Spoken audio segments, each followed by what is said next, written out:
Pinagalitan ng commander nila yung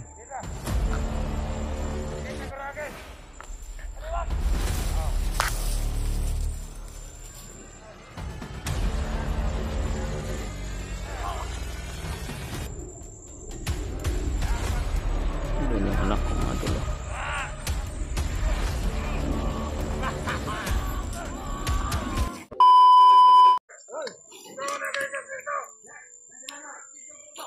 Ito pala yung daan nila brad. Maganda pala itong daanan nila. Parang matagal na sila dumadaan dito ba.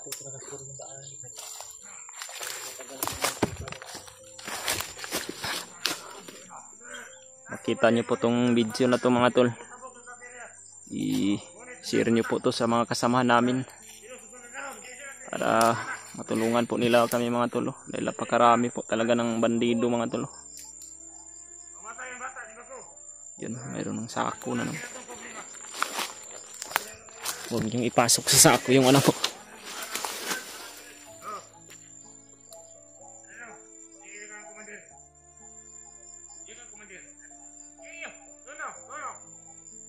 Hinawakan na ng commander yung anak ko.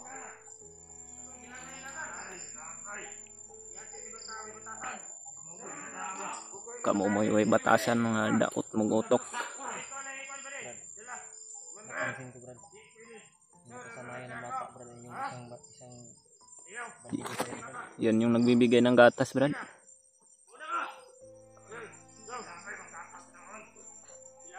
Di kaya tauhan ko rin yan brad. Baka yan yung mga kasamahan ko rin yan dati ba. Kasamahan niya ni Brad Takloy na. Hindi ko talaga narinig yung boses niya brad. Yun yung anak ko. Kawawa talaga.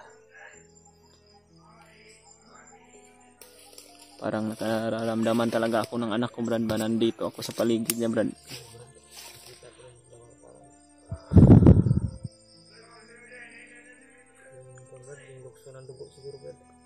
Huwag muna tayong susunod brad. And sabi po nila mga tol, malapit na daw sila sa kuta ni Commander Bagnot.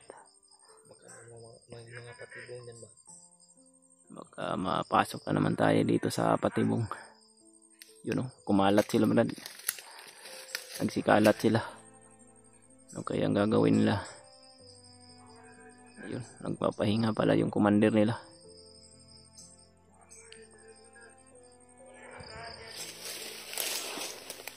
Yung kalagayan namin ni Brad Dib ngayon mga tol. Lagi lang namin sinusundan yung kilos ng mga bandido na nagdala po sa anak ko mga tol. Wala man kaming magawa ngayon dahil iniisip po talaga namin yung kapakanan ng anak ko mga tol. Hanap po talaga kami ng tsimpo. Kukunin namin lahat ng impormasyon na sinasabi nila at idudugtong-dugtong po namin ito. Nasa ganun po maplano po talaga namin ni Brad Dib kung paano namin to sa lakayin.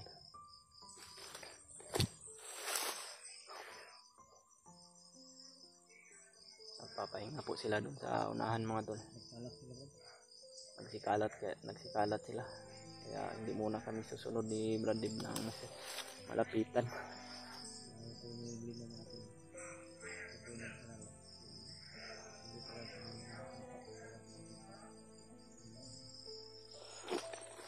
Malakas naman yung commander nila brad, pero ramdam ko rin yung lakas ng commander nila. Dalawa na po yung commander nila ngayon mga tol. Biglang sumulpot lang yung isa kanina ba. Sniper pa naman yung dala. Yan si Commander Bangkil kasi brad. Malakas yung power niyan na binigay po ni Commander Bagnot. Magkasing lakas lang kami niyan yung dati ni Commander Bangkil mga tol.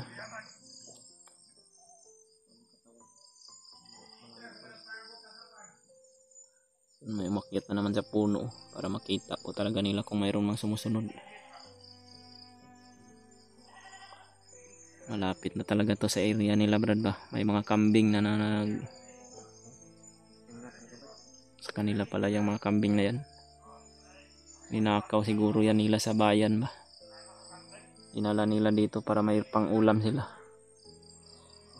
Walang awa talaga itong mga bandidong to.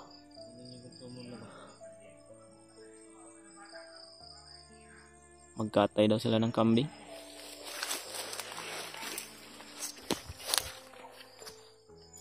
Walang puso ang mga taong to ba.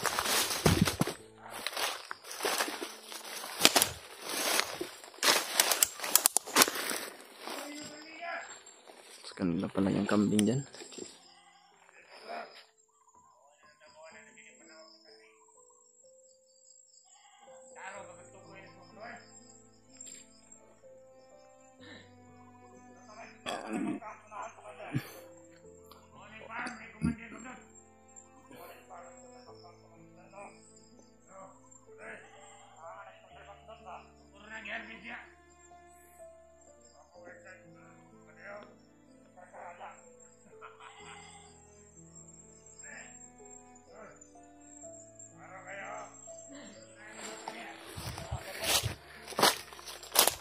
Wala na naman anak.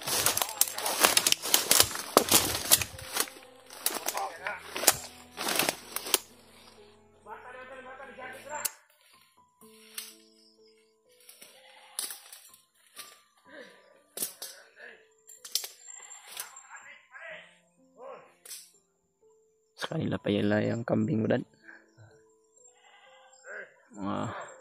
Inakaw siguro yan nila sa bayan ba. Magkatay daw sila ng kanding para pang ulam nila pamayang gabi.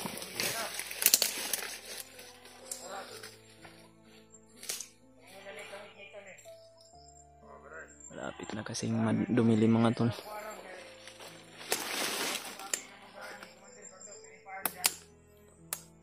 Commander Bagnot pala yung mga manggahan daw dyan ba.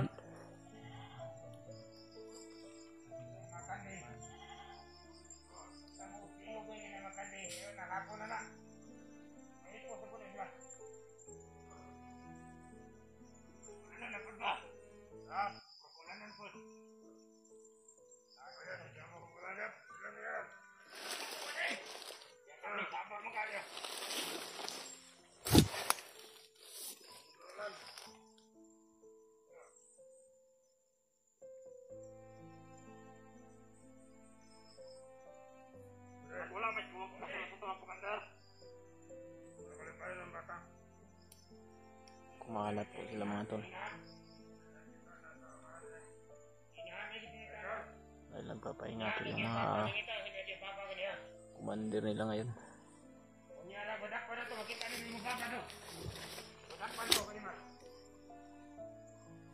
Hindi ako magpapahuli sa inyo ng buhay. Mahuhuli ninyo ako. Bangkay na ako.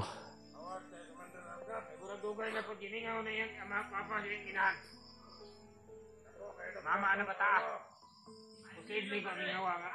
Dugay na justice. Yang asawa nga. Sila na ito pagkwanto. Justice. Sila'y patong nga. Kumandere. Kumandere tayo. Darat mo. Ayun ko siguro ang palukatan ng binakpan ito. Kaya nga na kumandere. Kaya palukatan na.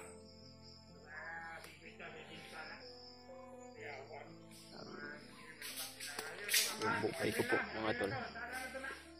Ay nakapatong na po na pira sa aking ulo mga tol. Kung sakali mang may makahuli sa akin ng mga bandido,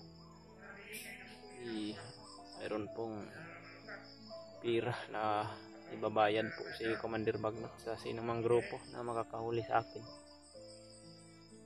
Yun, gusto talaga nilang bumawi po sa akin mga tol dahil hindi po talaga nila nagustuhan na nagbago po. Kung nagbagong buhay po ako mga tol. Yan. Pinagkukuhanan po talaga nila si Kuya Buds mga tol. Pinag-initan po talaga nila. Gusto po talaga nilang mapaslang po si Kuya Buds at si Brad Rimart. Dahil yan po daw yung mga pasimuno po na nagpapabago po ng mga commander na kagaya namin ni Brad din. At yung mga commander din po na mga kasamahan naman dati na nagbagong buhay na rin po mga tol.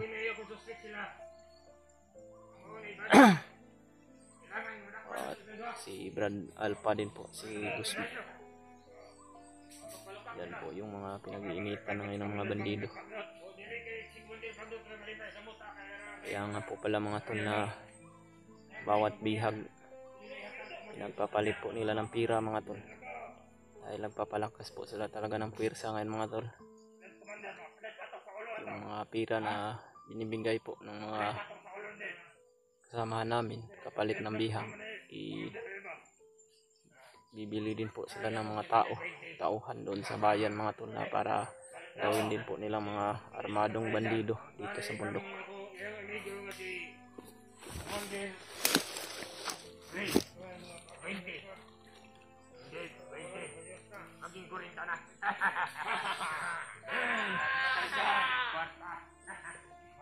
Mukhang pira talaga tong mga hayop na to.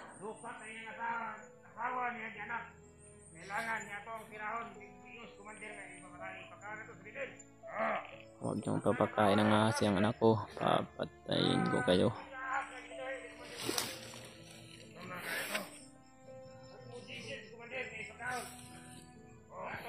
Yung mga sabi nila Brad.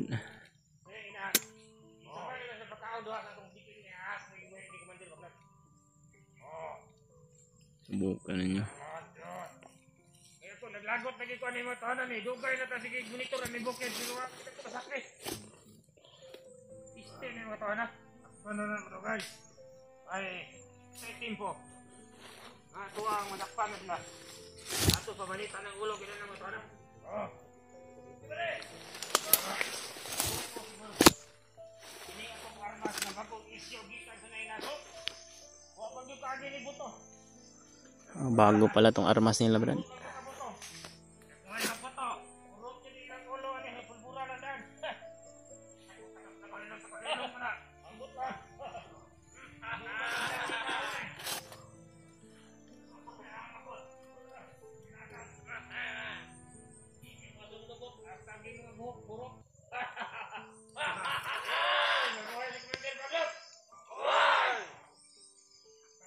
Commander Bagnot talaga yung Panginoon nila ngayon. Ang hayop tong taong to.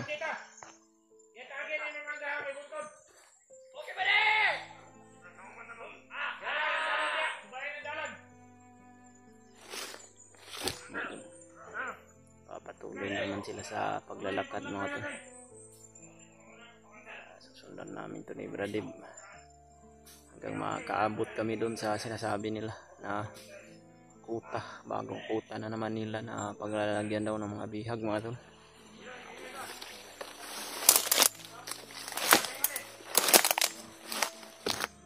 Humihinto-hinto po talaga sila dahil sinisiguro nila Brad ba na walang makasunod Brad, kaya ini naghihinto sila Brad. Rinig mo yung sabi kaya ng commander na galit na sila sa atin. Di rin nila alam ba na tayo ay tripin na sobrang galit na din. Dandan tayo Brad. Tara. Parang malayo na sila Brad. Siguro yung mga dugo ko matanggal na kung ginapatik ng dugo ng bandido.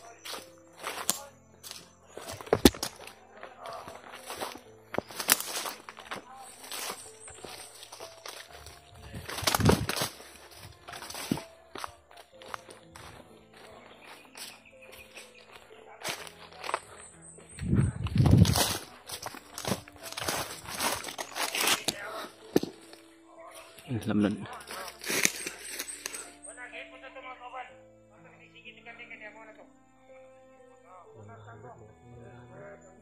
Malalaki yung puno ng mangga dito Brad. Yun yung anak ko. Ang tingin dito pero bulag sila.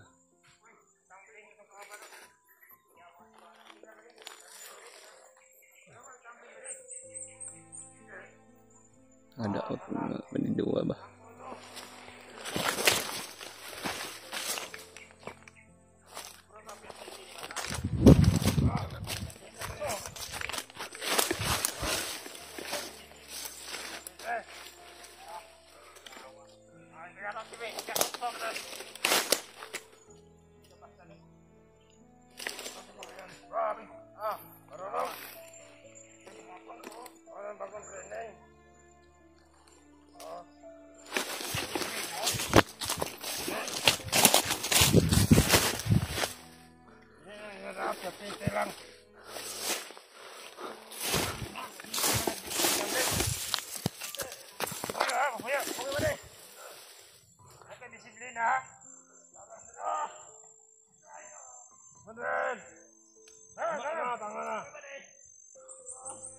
Yun. Pinagalitan ng commander nila yung Dirita ko lagi. Dito. Lahat talaga yung kampay.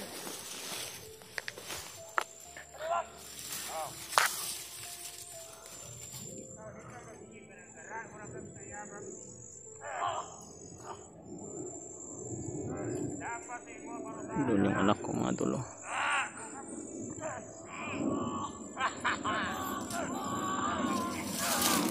Yun, binugbog.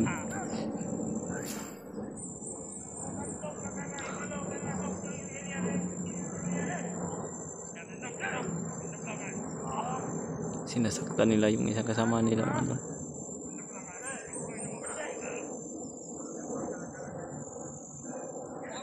Iba na namang lugar itong napuntahan namin mga tulo.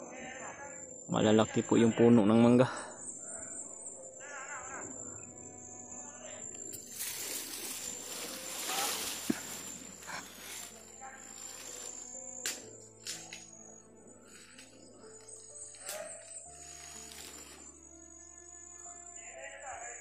Saan naman kaya yan sila pupunta, Brad? Doon na sila.